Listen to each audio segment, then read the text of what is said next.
¿Campo o ciudad? ¿Dónde se vive mejor?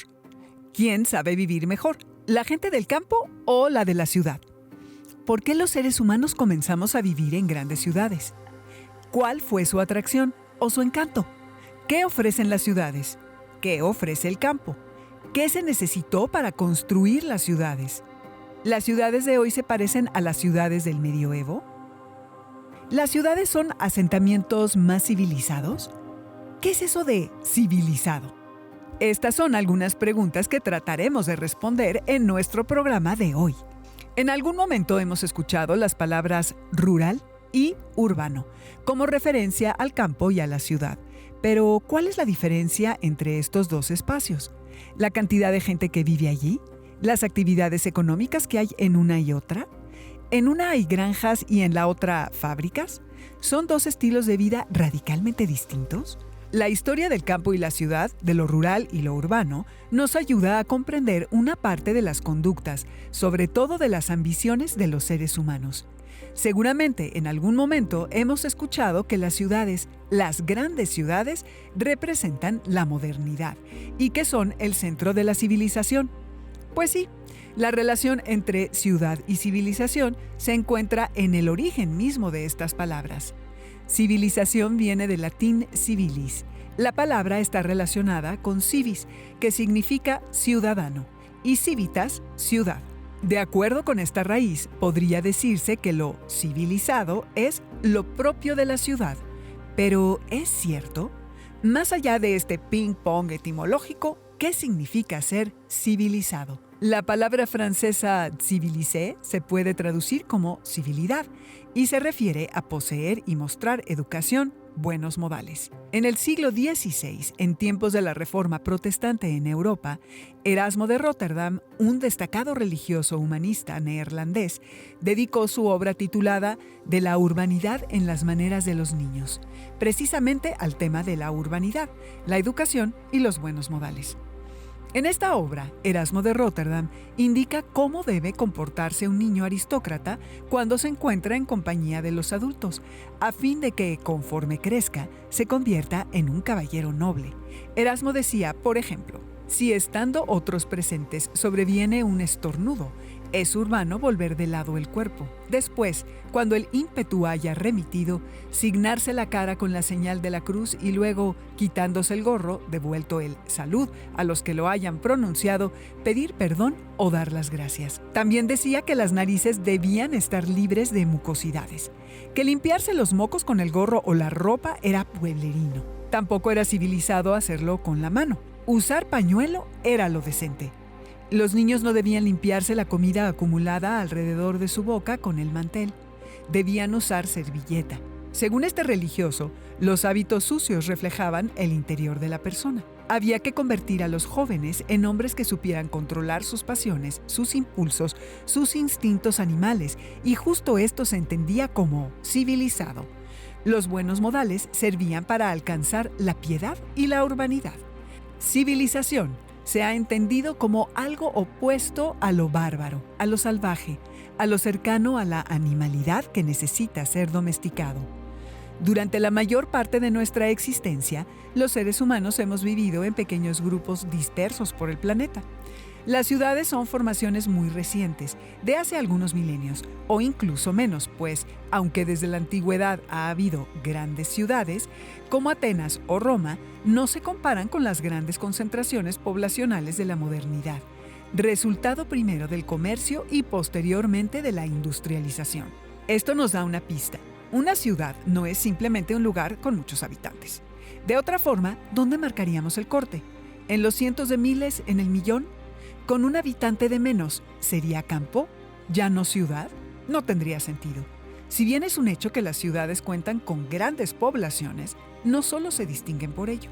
Solemos asociar a las ciudades con sus funciones administrativas, con sus actividades industriales, con su oferta comercial, cultural y recreativa, por mencionar algunos elementos que las hacen atractivas.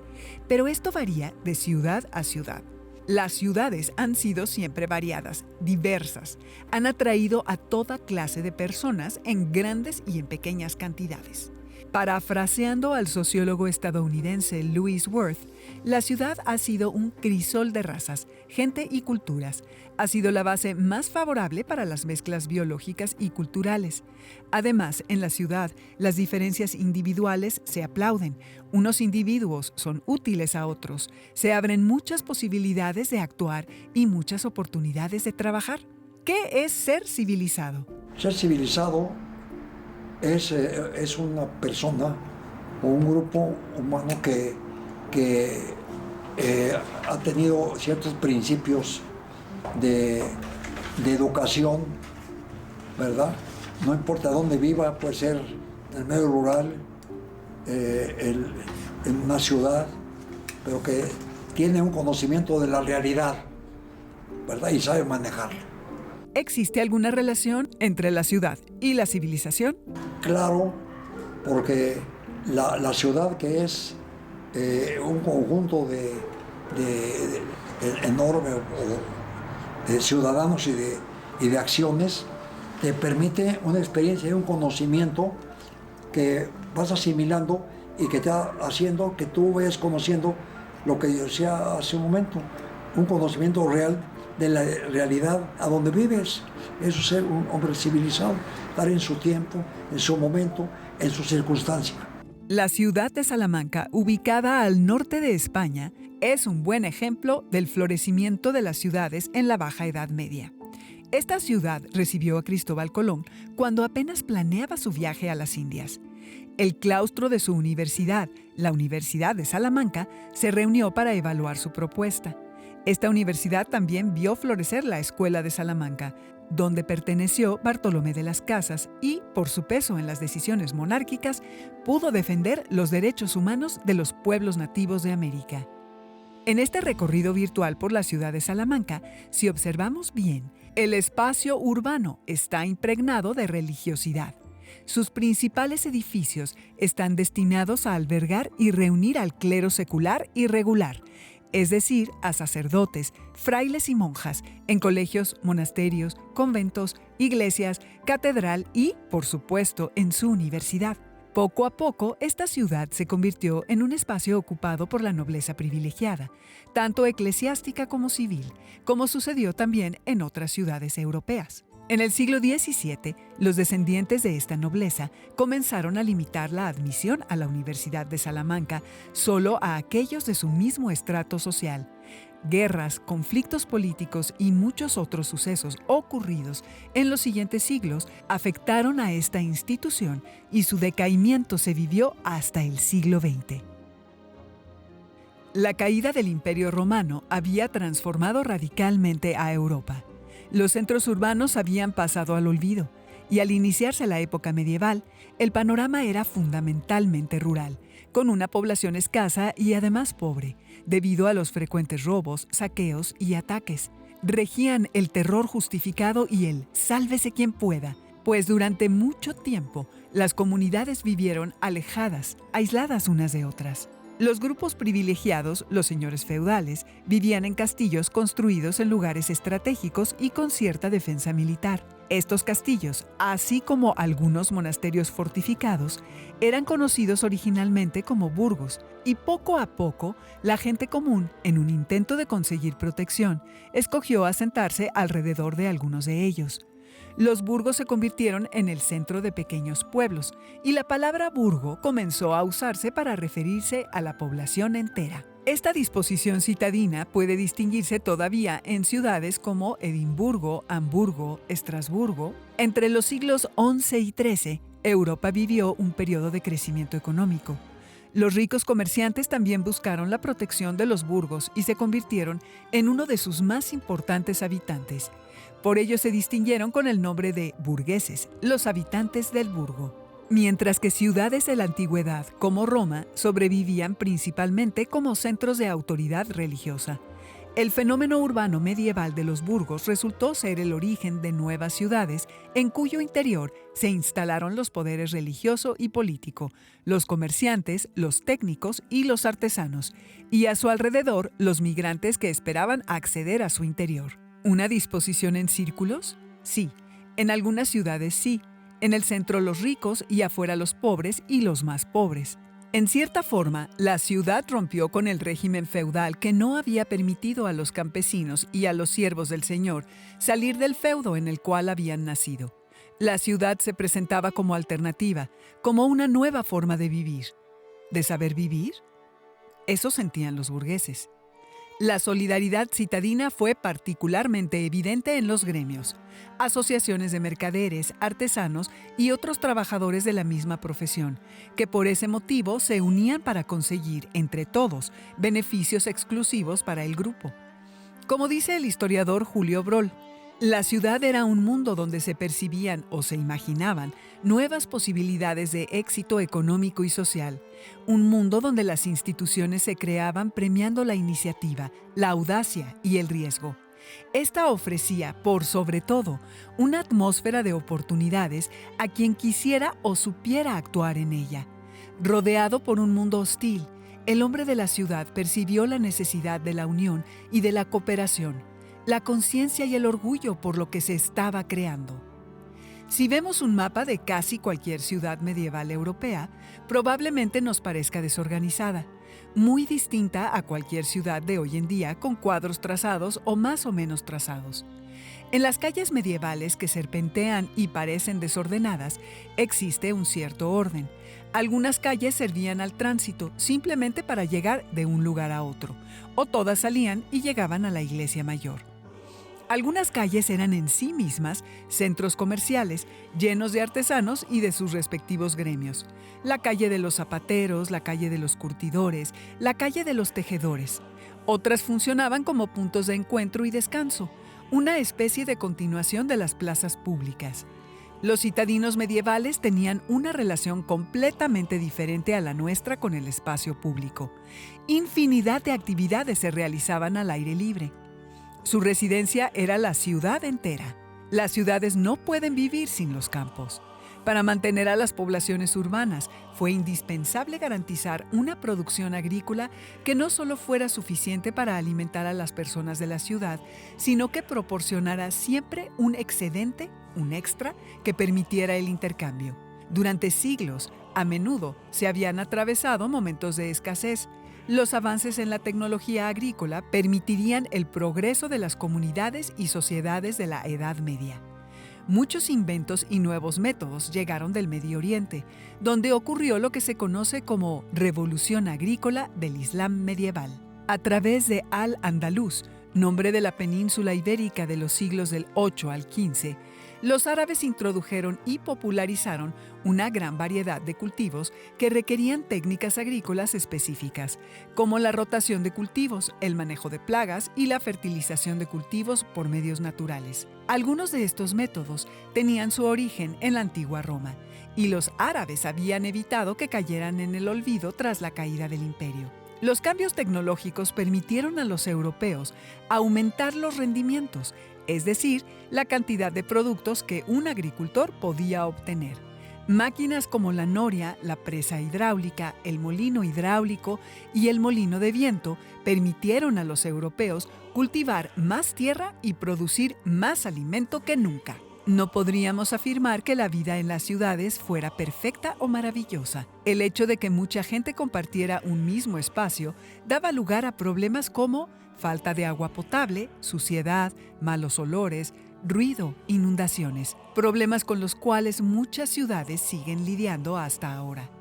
Sin embargo, la tendencia e inclusive el sueño de habitar en la ciudad, de acercarse a las urbes, continuó su marcha.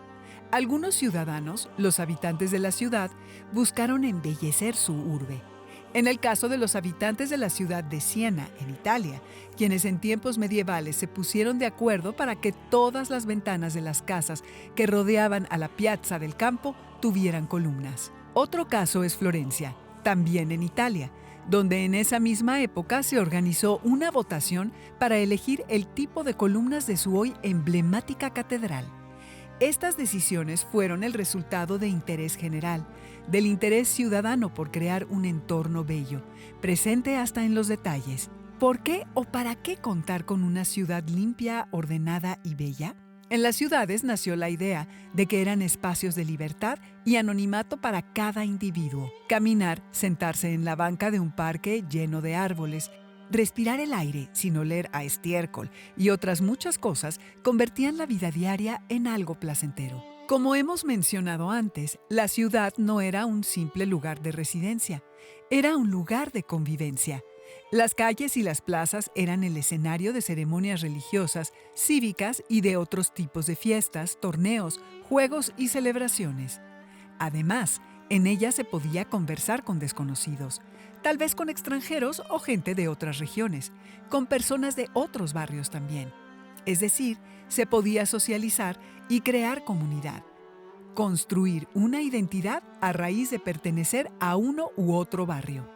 Así, la ciudad medieval empezó a ser una ciudad viviente. Para el siglo XIV, muchas ciudades se habían convertido en espacios de distinción. Los ciudadanos le dieron un valor especial a la cultura, la ciencia y el conocimiento, hecho que contradice la idea de que la Edad Media fue un tiempo de oscuridad. Los gérmenes del Renacimiento y la Ilustración están en la Edad Media. Fue en este tiempo cuando las escuelas crecieron y alargaron los años de estudio. Además, los asuntos a estudiar se multiplicaron e hicieron tan diversos que la fundación de universidades fue cada vez más necesaria. En las ferias y los mercados locales se ofrecieron toda clase de artículos de lujo provenientes en muchos casos de tierras lejanas. El dinero circuló constantemente. Ciudades como Venecia y Génova, que conectaban a Europa occidental con el Oriente, se convirtieron en prósperos centros comerciales. Estos atrajeron tanto a mercaderes como a consumidores. Lo mismo pasó en Brujas, Bruselas, Lübeck y otras ciudades del norte de Europa, donde llegaban barcos que transportaban mercancías a Inglaterra, Escandinavia y a la actual Rusia, a través del Canal de la Mancha y los mares Báltico y del Norte. La ciudad fue el hogar por excelencia de los duques, los condes, los marqueses, los obispos, los burgueses, en su mayoría mercaderes y artesanos, es decir, quienes contaban con riqueza suficiente para consumir, para comprar artículos de lujo y costear la construcción de enormes palacios y residencias en ubicaciones céntricas. La marginación social resultó inevitable. Los pobres y los enfermos fueron desplazados hacia la periferia, donde las condiciones de vida eran precarias, y lo mismo ocurrió con los rastros y los panteones. Por otra parte, las minorías religiosas se concentraron en guetos, palabra de origen italiano que hace referencia a los barrios reservados para los judíos. Sin embargo, los citadinos no fueron del todo indiferentes de la marginación y la exclusión visibles en las periferias, es decir, en las zonas externas de las ciudades. Entre ellos florecieron ideas sobre el bien público, la paz social y políticas contra la suciedad y el hambre. Esto explica por qué en las ciudades se crearon los primeros consejos que buscaron elaborar normas y reglas para encauzar las buenas conductas para civilizar a la gente y proteger a los débiles. A pesar de que la población total de Europa disminuyó debido a la peste negra, el número de ciudades con más de 10.000 habitantes pasó de 125 en el año 1300 a 154 ciudades 2 siglos después, en el año 1500. Al iniciarse el siglo XVI, la burguesía luchó por desplazar a la aristocracia y la nobleza y dominar las ciudades. Sus actividades productivas y comerciales obligaron el establecimiento de políticas, leyes y reglamentos. De allí que en las ciudades comenzaran a organizarse los centros administrativos. Roma, Madrid, París y Viena son algunos ejemplos de ello. Se instalaron tribunales y se destinaron habitaciones y escritorios, es decir, burós, para que la burocracia, los funcionarios y servidores del gobierno atendieran al público. En esta temprana edad moderna, las funciones y las competencias de cada ciudad requirieron una clara delimitación. El grado de centralización de los gobiernos marcó la diferencia entre capitales nacionales y regionales. Los puertos comerciales fueron otro ejemplo de grandes ciudades: Venecia, Livorno, Sevilla, Hamburgo. Frecuentemente en ellos, aunque pertenecían a distintas regiones y reinos, sus habitantes se unían por intereses comunes. Fue el caso de la Liga Hanseática, que dominó el comercio báltico. Para que las ciudades medievales se transformaran en capitales, puertos y ciudades modernas, los distintos gobiernos, desde Italia hasta Alemania, invirtieron grandes sumas de dinero en obra pública. Sus majestuosas construcciones provocaron, como hasta hoy provocan, el asombro de los visitantes y el orgullo en sus ciudadanos. Es importante mencionar que, si bien los nuevos conocimientos moldearon a las ciudades, éstas también moldearon el conocimiento. De allí que las ciudades europeas, con sus colegios y universidades, se convirtieran en los centros del arte y conocimiento ideales para el florecimiento de las artes, las humanidades y las ciencias. En París, por ejemplo, a finales del siglo XVII, se publicaron manuales mercantiles que proclamaban la existencia de una ciencia de la contabilidad. Esta contó con el apoyo de las redes de comerciantes parisinos y fue la base para la creación de leyes. Los actores locales influían en el rumbo de la ciencia y sus aplicaciones prácticas. Más adelante, en el siglo XVIII, los laboratorios y las bibliotecas atrajeron a científicos y filósofos de diversos lugares y propiciaron en las urbes un valioso intercambio cultural, indispensable para detonar toda clase de reflexiones que conducirían al movimiento ilustrado. También en este aspecto, los citadinos condujeron la aplicación práctica de ejercicios intelectuales. Incluso los más marginados de todos durante la Revolución Francesa, los parisinos de a pie, los sans-culottes, los sin pantalones, los subalternos o empleados y sirvientes, llevaron a las calles las ideas de libertad, igualdad y fraternidad, mientras la burguesía las discutía. ¿Qué papel jugaron las ciudades europeas durante la Revolución Científica y la Revolución Francesa? Pues la revolución es, por ejemplo, la Revolución Mexicana fue una revolución que surgió del campo, del medio rural. Pero, por ejemplo, para mí la revolución clásica, que es la Revolución Francesa, pues esa fue una revolución urbana completamente, pues de parisina, ¿verdad? De la ciudad de París, y que contagió a Francia y contagió al mundo, ¿verdad? Porque después de la Revolución Francesa, el estilo de vida fue diferente, ¿verdad? Aunque luego volvió el sistema de gobierno después de Napoleón y todo esto. Volvió y volvieron los reyes y todo, pero ya no fue igual, ¿verdad? Ya había habido muchos cambios sociales, económicos y políticos.